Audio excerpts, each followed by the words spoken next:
And we are coming to the final talk of this session about modeling fish recruitment potential of lithophilic fish in restored rivers by means of functional habitats and population dynamic modeling. And the talk is given by David Farò from the IGB in Chile. So please.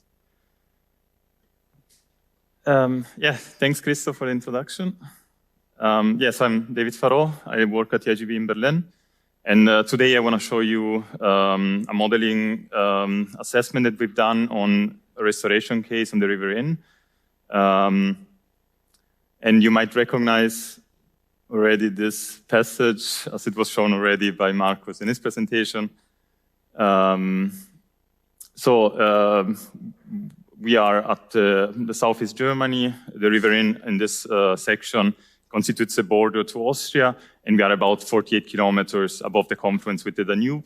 And so this is how the river looks. It's a channelized river. There is 2 hydropower dams.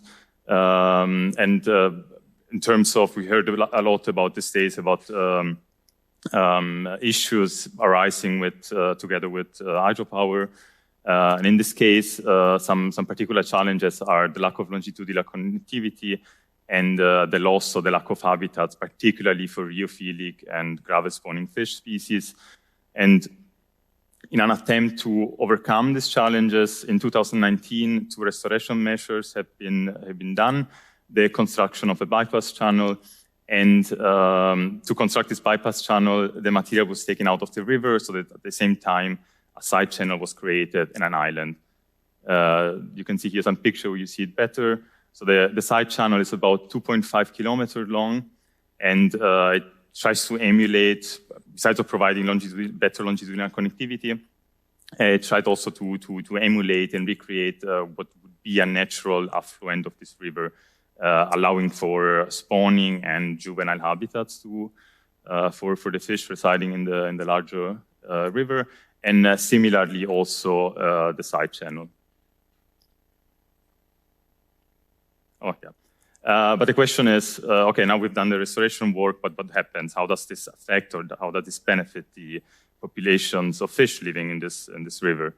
So that's what we try to assess. Our main 4 target species were the grayling, and then 3 cyprinid species, the nace, the barbel, and the chub. These are all rheophilic fish species that spawn on gravel. So they require gravel for their life cycle, to complete their life cycle. And just to very briefly summarize, grayling and barbel spawn directly into the gravel. So the legs are laid up to a depth of 30 centimeters, while nace and chub just spawn into the water and then let the eggs kind of like fall on the gravel, so that they're found on higher, just on the surface. These are considered reference fish species in this river reach, or in this river section, and that's why we're focusing on them. What were our objectives? First of all, to assess the availability, so quantify how much habitat in terms of spawning and nursery larva habitats was created or was already present. But we also wanted to go further and actually check whether the larvae emerging from the spawning sites could actually reach this nursery habitat. So actually look for whether functional connectivity between the availability of this habitat was working. And then based on these results, move to actually try to assess the potential of recruitment. And this was done using a population dynamics model.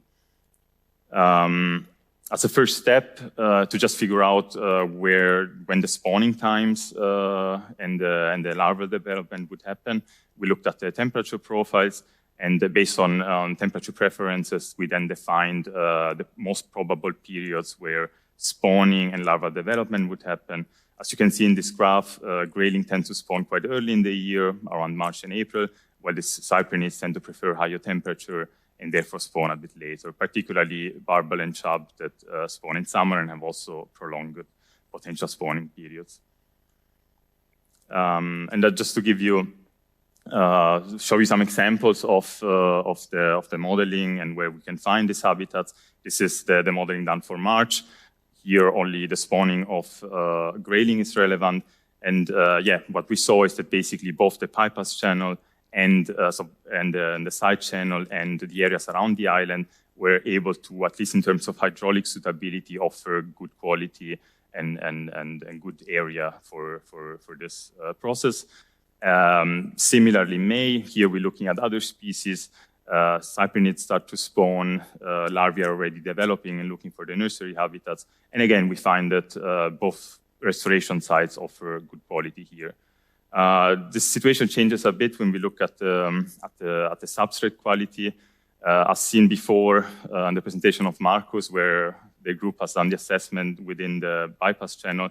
The bypass channel, thanks to the yearly flood that they do in early February, has good substrate quality, very low collimation because the sediment is cleaned from the reach, at least in the upper part, a bit less in the lower part, while we found that a lot of fine sediments. Maybe I should mention that. So the in-river is a glacier-fed river. So it transports a lot of fine sediments. It's usually quite turbid, and there is a lot of fine sediment accumulation happening, and also commation happens quite fast. So that in terms of spawning, we consider only to be of high quality the habitats found within the bypass channel. If we look now at the total availability, so we extend the reach to the whole section comprised between the two hydropower dams, which is about 12.5 kilometers long. We can see that how the amount of habitat is, how much habitat we have and where this is distributed. We see, as I said before, spawning habitat within the bypass channel, while nursery habitat is distributed across the whole area. In particular, we see two main things. There is quite strong dependence with flow. Higher discharges, higher flows tend to decrease the amount of habitat. This happens particularly in summer. And also we see that the most amount of nursery habitat is found on the right side of the channels, on the right banks, and particularly in this reddish area, which you might have noticed before in the picture, and you maybe see here a little bit, we find here an island system, so there is some good areas where it's nursery habitats that require very low velocities. But we also wanted to look at connectivity. So now we know how much habitat is available, but we also wanted to look whether these larval habitats, if they can be reached. So to do this, we implemented a larva drift model by implementing a Lagrangian particle tracking model on a 2D, on the outputs from the 2D model. So what we know from, or what is known from field experiments and from laboratory experiments is that larvae tend to drift in what is called an active-passive mode. So they kind of follow the water, but they're also able to orient themselves. And also, at least in a small portion, also to swim and try to kind of direct themselves towards where they want to go. And so within this model, I also implemented two, in a simplified way at least, two active components. One is the position in the water. Grayling has been observed to drift on the ground where water velocities are lower, while cyprinids tend to drift on the surface where water velocities are higher. And also, I assume that whenever this larvae would reach an area with velocities below 10 centimeters, that they basically they've reached the nursery habitats because they would be able to, even though maybe the area wouldn't be suitable yet, but they would be able to swim there. So what we basically wanted to look is, on the one hand, whether the entrainment rate within the bypass channel is good, and also where the larvae coming out from the bypass channel into the main channel, where they would, if they would be able to reach all these different areas that I showed before. Surprisingly, what we saw is that while the entrainment rate within the bypass channel is quite high, so that which is not surprising given also the sinuosity of the bypass channel, everything that comes out from the bypass channel into the main channel get pushed to the left bank, and it stays on the left bank. So this basically means that, and this, so we're seeing a zoom into the side channel, so one of the restoration sites, but the same results we observe throughout all the flows if we extend it to the whole reach. So basically, none of the larvae can reach anything on the right bank. What does this mean for our habitats? As we've seen before, we had quite a good amount, but if we look at the amount that's actually functionally connected with the spawning site, this reduces by up to 80%. So only, on average, 20% of the overall available habitat is actually usable. Which is was quite an interesting result. So now we've seen how much habitat is there, how much habitat can be used. We wanted to now look and try to estimate what is the potential recruitment, what does this mean for the populations living there. To do this, we implemented a population dynamics model built around 5 key life stages, which is partially explicit, particularly regarding the 2 main processes that are found as bottlenecks in this type of river, so spawning and the larval development. These processes are modeled as density dependent, where the mortality is defined by the carrying capacity of eggs and larvae, which we estimated based on the amount of habitat in the reach. And then we modeled for 100 years because we were interested in looking at equilibrium population.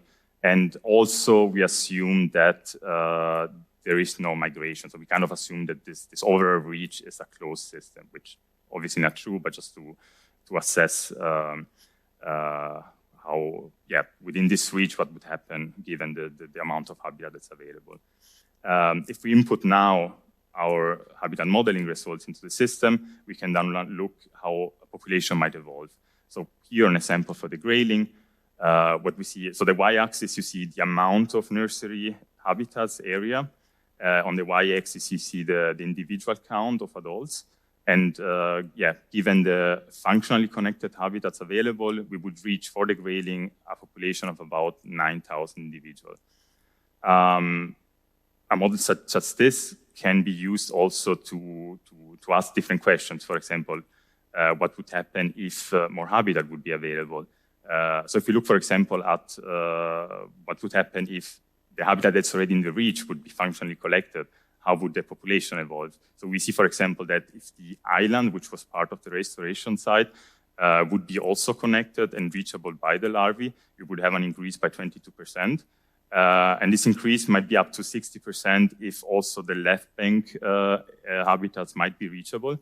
Another thing that we see, so we see this curve, which is kind of the evolution given the nursery area availability, is that this tends to flatten out, which means that above more or less the amount of habitat that's available in the reach, giving more habitat to the species wouldn't really increase, at least wouldn't really increase the population, at least given the amount of spawning that's happening within the bypass channel. We can do the same with the other species, and we see similar results. We could potentially increase population counts if all habitats would be used. Here we see even as stronger increases up to 460%. But what can also, for example, be observed is that if we look at maize and chub, we see here that the curve doesn't flatten out as much. So that this is, for example, a population where an increase in habitat could further increase the population. So this is different uses of this of such an integrated approach. To just conclude and summarize, what we saw is that by applying this integrated modeling approach, is that both the bypass channel and the resort site within the context of this reach would offer, can provide high quality spawning and nursery habitats. However, we also saw that considering functional connectivity is also super important. As we've seen, only about 20% of existing habitats could actually be used for the larvae. And also, I try to show you here an example. Such an integrated approach can be used not only to assess restoration actions, but also in planning. Maybe there could have been a better position to position the outlet of the bypass channel to allow better distribution of the larvae entering the channel. And in optimization, can we improve the population if we increase, for example, nursery habitats in the area or spawning habitats? And finally, so I work with cyprinids. We've heard a lot of talks about salmon and salmonids. Yeah, there's not so much data about cyprinids, which made it a bit difficult to collect enough data to parameterize my models. So if any of you, since we have many ecologists here, biologists here, has been working with cyprinids and has data, particularly regarding population dynamics, or is aware of any long-term monitoring site, I'd be happy to have a chat, so please come and find me. Yeah, thank you very much.